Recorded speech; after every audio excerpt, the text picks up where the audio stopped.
Ulang dulu.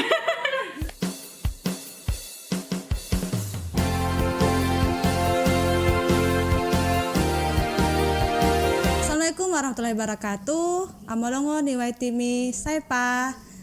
Halo, selamat sore kamu semua. Selamat datang di Karaka, Kakak Cerita Kak. Jadi hari ini kita mau bahas mengenai fungsi pemeriksaan. Jadi saya Nur Kolbi dan ada kakak kita Kak Norma. Jadi hari ini kita mau bercerita mengenai fungsi pemeriksaan. Jadi awal mulanya apa sih fungsi pemeriksaan itu? Mungkin Kak Norma bisa ceritakan ya, berbagi mengenai fungsi tersebut. Apa sih? Ya, terima kasih. Jadi fungsi pemeriksaan itu merupakan salah satu fungsi di Lokapom, Badan Pengawas Obat dan Makanan. Nah, di dalam fungsi pemeriksaan ini kita melakukan banyak sih. Banyak kegiatan. Banyak. Salah satunya Sibuk ya. pemeriksaan itu sendiri. Ya. Jadi di pemeriksaan itu kita melakukan pemeriksaan sarana distribusi, sarana produksi, kita melakukan sampling, kemudian sertifikasi, pendampingan UMKM. Banyak kan? Ya, banyak banget ya. Udah bisa dibayangkan ya betapa hektiknya ya bidang ini. Ya, jadi kita bahas mengenai satu persatu ya Kak. Oke. Mungkin ada yang lagi bertanya apa sih sampling itu, apa sih sertifikasi itu. Ya, jadi kita bahas di sini. Oke. Jadi mungkin bagian sampling ya. Oke. Jadi mungkin dari pemeriksaan dulu kali ya. Iya. Jadi pemeriksaan itu yang tadi saya bilang, pemeriksaan sarana produksi, sarana distribusi. Nah, untuk sarana produksi itu kita melakukan pemeriksaan untuk sarana yang memproduksi pangan olahan yang sudah mendapatkan izin edar Badan POM. Kita juga melakukan pemeriksaan sarana obat tradisional, sarana produksi obat tradisional, sarana produksi kosmetik kalau ada, kemudian sarana produksi suplemen makanan kalau ada, dan obat kalau ada. Tapi di sini masih ada baru ada sarana produksi pangan olahan dan obat tradisional. Terus kita juga periksa PIRT yang izin edarnya dari Dinas Kesehatan. Tapi kita terus melakukan pengawasan ke sarana PIRT itu. Untuk sarana distribusi ya kita Cukup banyak ya. Banyak. Sarana pelayanan kefarmasian yaitu apotik, toko obat, puskesmas, klinik, kemudian rumah sakit, PBF. Untuk kosmetik ya sarana yang mengedarkan kosmetik. Sarana yang menjual obat tradisional, sarana Obat tradisional. pangan olahan kayak supermarket begitu, toko swalayan kayak gitu-gitu, semuanya itu diperiksa. Kalau toko kelontong gimana Kak? Toko kelontong ini yang jual banyak macam ya. Iya. Kita periksa juga kalau di situ ada pangan ya sudah kita periksa, kalau kosmetik ada ya kita periksa. Terus kita ke sampling. Sampling itu kita melakukan sampling terhadap obat dan makanan yang beredar di seluruh Indonesia.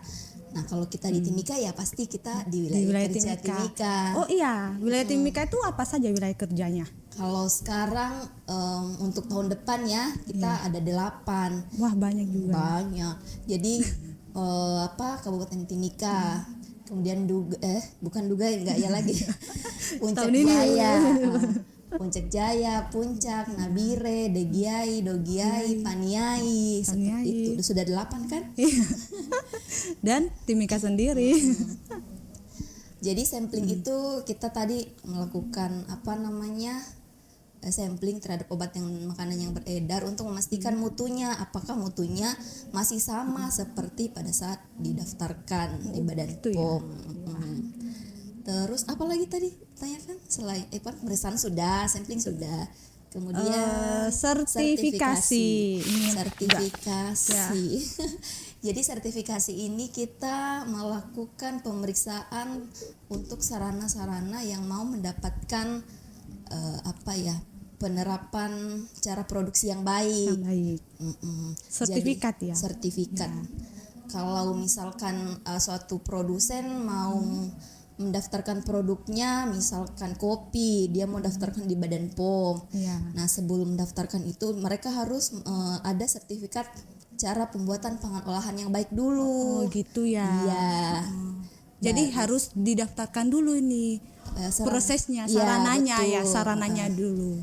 Ya, sarananya dulu, cara pembuatan produksinya dulu, baru produknya didaftarkan izinnya.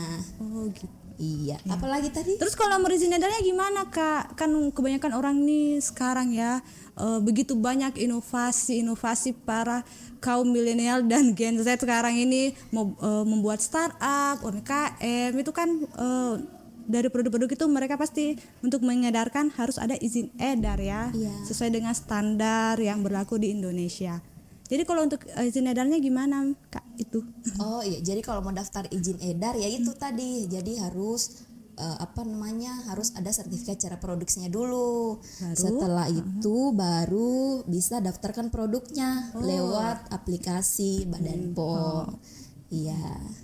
Terus ada lagi satu nih untuk fungsi di pemeriksaan, tugasnya itu melakukan pendampingan UMKM. Gitu. Nah, jadi untuk pelaku usaha yang usahanya mikro dan kecil itu kita bisa dampingi dalam proses pembuatan dokumennya. Kemudian misalkan mereka mau konsultasi terkait dana, sarana boleh juga. Gitu. Iya. Oke, jadi kalau kamu semua mau nih lagi ada proses mungkin membuat UMKM seperti ya produk-produk pangan olahan, kosmetik dan semacamnya, silahkan datang di Badan POM untuk mendaftarkan produk kamu, oke? Ya, nanti dibantu sama Ibu Kolbi di sini. Kakak dong, kakak. Iya, ada banyak teman-teman yang bisa bantu. Oke. Oke. Selanjutnya masih ada kegiatan lainnya di pemeriksaan. Oh iya, tadi saya lupa. Kita pengawasan iklan juga. Oh, iklan. Iya. Kok iklan diawasi juga ya? Apa fungsinya sih pengawasan iklan? Jadi kan iklan itu tidak boleh klaimnya bermacam-macam. Itu juga ada aturannya. Ada aturannya nih. Ya, jadi kita juga melakukan pengawasan iklan pangan, iklan kosmetik, iklan obat tradisional, obat, rokok juga kita awasi. Rokok juga ya Kak? Iya. Produk-produk tembakau gitu? Produk tembakau dalam pencantuman PHW-nya terlebih. Terus kita juga ada namanya pengawasan penandaan atau label. Jadi label-label produk yang beredar ini kita awasi supaya memastikan bahwa labelnya ini sama seperti yang didaftarkan, tidak mencantumkan klaim yang macam-macam pada labelnya, harus sesuai dengan aturan. Jadi semuanya sudah diatur. Oh gitu ya.